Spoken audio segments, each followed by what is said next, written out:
If in a table all possible values of a random variable are given with their corresponding probabilities, then this table is called as probability density function, distribution function, probability distribution, continuous distribution. बताइए क्या आएगा? So probability distribution. हाँ, so answer is option 3. Option C is correct. है ना? Answer is also given. Option 3 is correct. है ना? Now go to the question number 2. This question is for, है ना, 1 by 1 अपने आप से ले लीजिए. This question is for अंकुर चौहान. बताइएगा आंसर, पढ़िए. A variable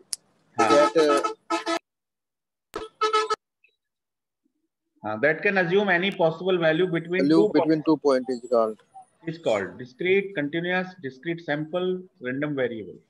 2 point is value between 2 points. Discrete. देखो, जब कोई वेरिएबल किन्हीं 2 पॉइंट के बीच कोई भी वैल्यू ले सकता है, जैसे 2 और 3 के बीच में बहुत सारी वैल्यू है ना, 2.1, 2.2, 2.3, 2.31, 2.301, 2.001, है ना.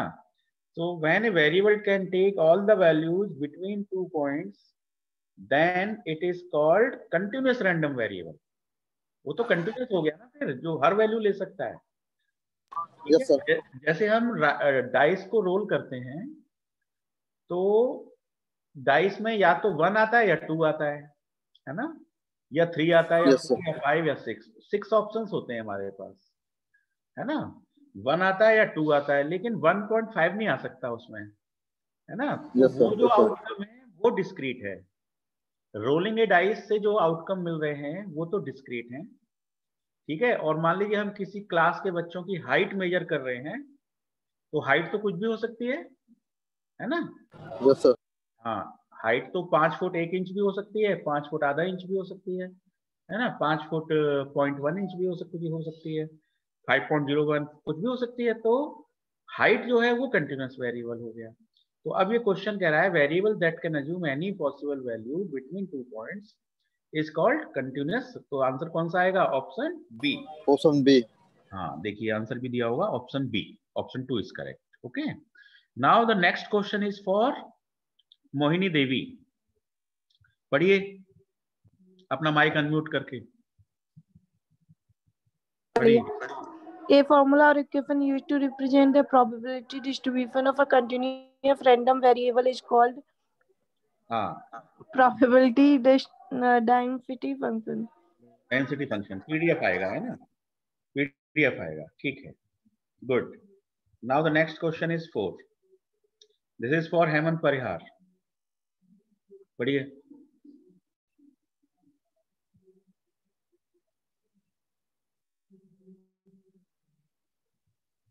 चलिए इसको छोड़ दीजिए फिलहाल, है कुछ अच्छे से क्वेश्चंस लेते हैं आपके पास. इंपॉर्टेंट क्वेश्चंस मैं कराता हूं आपको. चलिए इसको बताइए. Which of the following is not possible in probability distribution? बताओ कौन सा पॉसिबल नहीं है?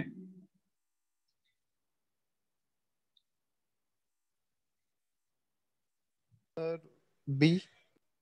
B. Summation of all the probability is equal to 1. नहीं, क्यों नहीं possible? No sir. हाँ sir D. A B sir possible नहीं है. ए और बी पॉसिबल नहीं है सर. डी पॉसिबल नहीं है. D possible. Yes, right. Negative probability is not possible, है ना. Probability can be greater than 0, ये तो सही है. Probability equal to 1, summation probability equal to 1 हो सकता है. Summation of x into p x, ये काय का फॉर्मूला है? Summation of x into p x expected value का, है ना, मींस मीन एवरेज का फॉर्मूला है ये, है ना. तो मीन तो 2 हो सकता है किसी चीज का mean, no problem, but probability negative नहीं हो सकती है. So option D is correct. Option 4 is correct. ठीक है, गुड. अब आगे क्वेश्चन पे चलते हैं. चलिए इसको बताएं. प्रत्युष के लिए क्वेश्चन है. Yes sir. हाँ, if c is a constant non-random variable, then expected value of c is. किसी कांस्टेंट की एक्सपेक्टेड वैल्यू क्या होगी?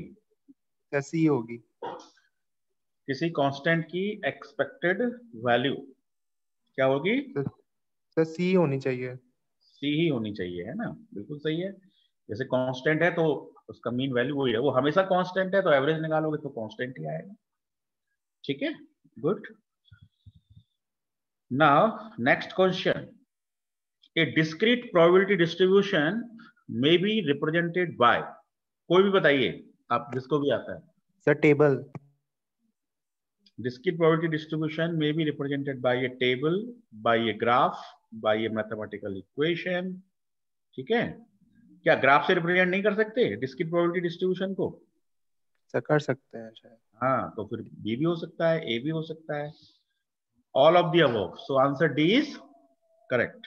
डी होना चाहिए, है ना? मैथमेटिकल इक्वेशन से भी कर सकते हैं, तो ऑप्शन 4 इज करेक्ट। ठीक है, टेबल से कर सकते हैं, उसका ग्राफ भी बना सकते हैं, उसको किसी इक्वेशन से भी रिप्रेजेंट कर सकते हैं, all of the above is right. Now the next question, a probability density function is represented by a table, a graph, a mathematical equation, both B and C. बताओ इसमें क्या आएगा? a probability density function। हाँ, probability density function को हम table से represent नहीं कर सकते, क्योंकि पीडीएफ जो होता है वो कंटिन्यूअस वेरिएबल का होता है ना? तो कंटिन्यूअस वेरिएबल के लिए आप टेबल कैसे बना सकते हो, है ना? कितनी रोज हो जाएंगी उसमें, इनफाइनाइट नंबर ऑफ रोज, तो टेबल नहीं आएगा। ग्राफ बन सकता है, मैथमेटिकल इक्वेशन हो सकती है, तो आंसर डी होना चाहिए करेक्ट, ऑप्शन बी एंड सी। देखो बारीक फर्क है, डिस्क्रीट में ऑल आ रहा है और इसमें बी और सी। नाउ क्वेश्चन नंबर 11, बताइए क्या आएगा ऑप्शन।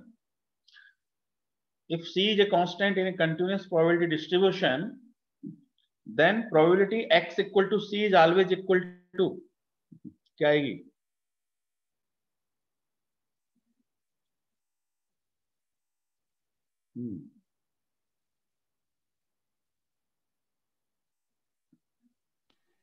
सर 1 आना चाहिए, है क्योंकि कांस्टेंट है, तो कांस्टेंट, जब कांस्टेंट की प्रोबेबिलिटी, जैसे हम डाइस को रोल करें और मान लो कोई कांस्टेंट वैल्यू आ रही है हर बार, तो उस कांस्टेंट वैल्यू, है ना, मान लो हर बार 3 आ रहा है, 3 3 3, तो क्या होगी उसकी प्रोबेबिलिटी?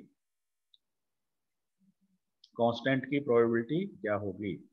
0, है ना? इस क्वेश्चन को देखिए ध्यान से। If C is a constant in a continuous probability distribution, continuous word पे ध्यान नहीं दिया आपने, मैंने एक क्लास में भी बताया था आपको। Probability x equal to 4, 0, x is less than equal to 4।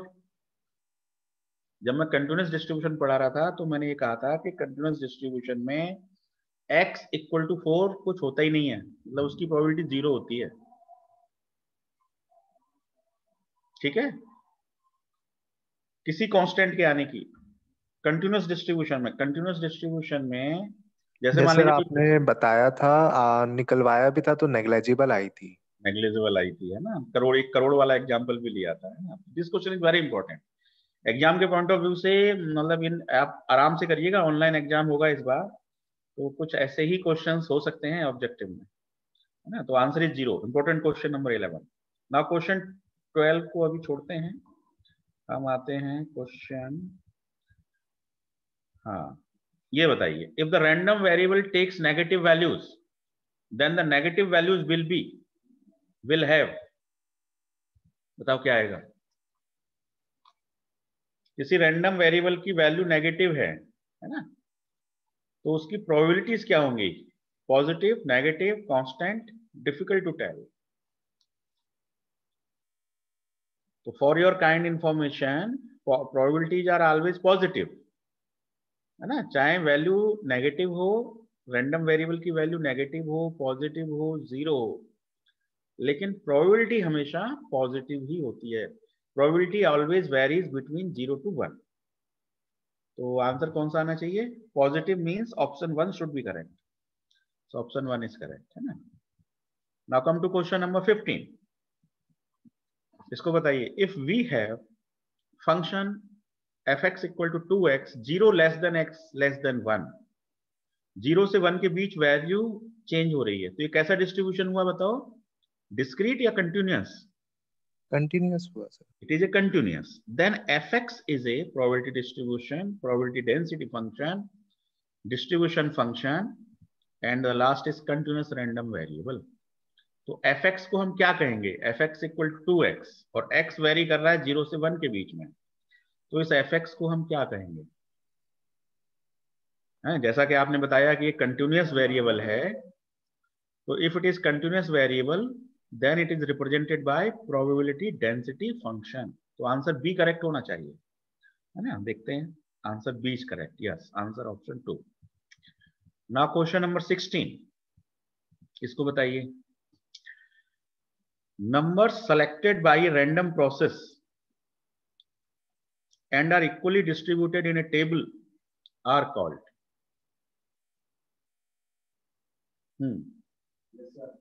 Attributes, random variables, random numbers, quantitative variables. बताओ क्या आएगा? सचिन शर्मा, सही. Numbers selected by a random process and are equally distributed in a table are called. वो क्या कहेंगे? Option C होना चाहिए, क्या होना चाहिए बताओ? Answer option 3. ठीक है, रैंडम प्रोसेस से जब हम कोई नंबर सेलेक्ट करते हैं, जैसे आपने पढ़े थे mid square random number generator पढ़े थे ना, तो वो तो हालांकि सूडो रैंडम नंबर्स थी. तो random numbers are the numbers which are generated by a random process. So option 3 is correct. Now come to question number 17. हाँ जी, बोलिए क्या आएगा? A listing of all the outcomes of an experiment and probability. ये तो वही है, probability distribution होता है. Option 1. A quantity resulting from an experiment that by chance can assume different values is called. क्या कहेंगे उस क्वांटिटी को? कोई क्वांटिटी है जो किसी रैंडम एक्सपेरिमेंट से रिजल्ट आ रहा है, उसका by chance can assume different values is called random variable. हाँ, सी होना चाहिए, है ना? हम सब चीज करेक्ट, बिल्कुल सही. Question 19. Which one is not an example of the random experiments? निम्न में से कौन सा रैंडम एक्सपेरिमेंट का एग्जांपल नहीं है? बताना है आपको चारों में से कौन सा नहीं है. बोलिए कोई भी, 1 by 1 पढ़ते जाइए. A coin is tossed and the outcome is either a head or tail, है ना? कॉइन का हेड और टेल आना क्या ये रैंडम एक्सपेरिमेंट है? यस और नो? यस सर है. ये तो है ना? या तो हेड आएगा टेल आएगा, रैंडम है, हमें नहीं पता क्या आएगा. ए 6-sided डाई इज रोल्ड, ये भी है. ये भी होना चाहिए. सी some number of persons will be admitted to a hospital emergency room during any hour. Sir ये भी है. ये भी है, अच्छा ठीक. और डी बताओ. all medical insurance claims received. All है ना सर? ऑल है. हाँ, medical insurance claims received by a company in a given year. तो ऑप्शन डी होना चाहिए आपके हिसाब से. यस सर, क्योंकि ऑल है. हाँ बिल्कुल सही बात. Now come to question 20. A set of numerical values assigned to a sample space is called. बताइए क्या कहेंगे? A set of numerical values assigned to a sample space. Random sample, random variable, random numbers or random experiment. A set of numerical values assigned to a sample space is called random sample. Random sample होगा I think. Option 2 is correct. Random variable, है ना? A set of numerical values assigned to a sample space is called random variable होगा, है ना? Random variable का ही तो वो set है, ठीक है। जैसे किसी डाइस को हम रोल कर दें तो ऑप्शन क्या आते हैं 1 से लेके 6 तक, और 1 to 6 को हम किसी सेट में बंद कर दें 1, 2, 3। तो ये जो वैल्यूज हैं, इन वैल्यूज को हम कहेंगे values for the random variable. Now question 21, a variable which can assume finite or countably infinite number of values is known as continuous, discrete, qualitative, none of them। बताइए। finite or countably infinite number of values is known as, which can assume finite। तो finite word आने से तो फिर क्या हो जाता है वो, और countably infinite।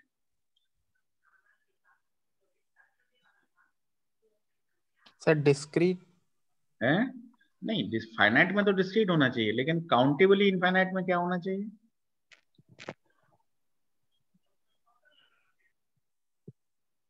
जिनको countably infinite,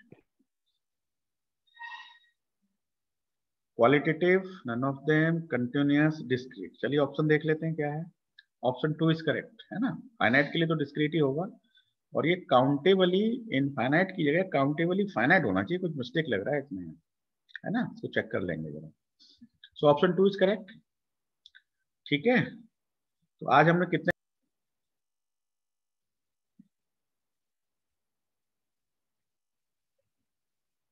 okay, thank you, thanks for listening.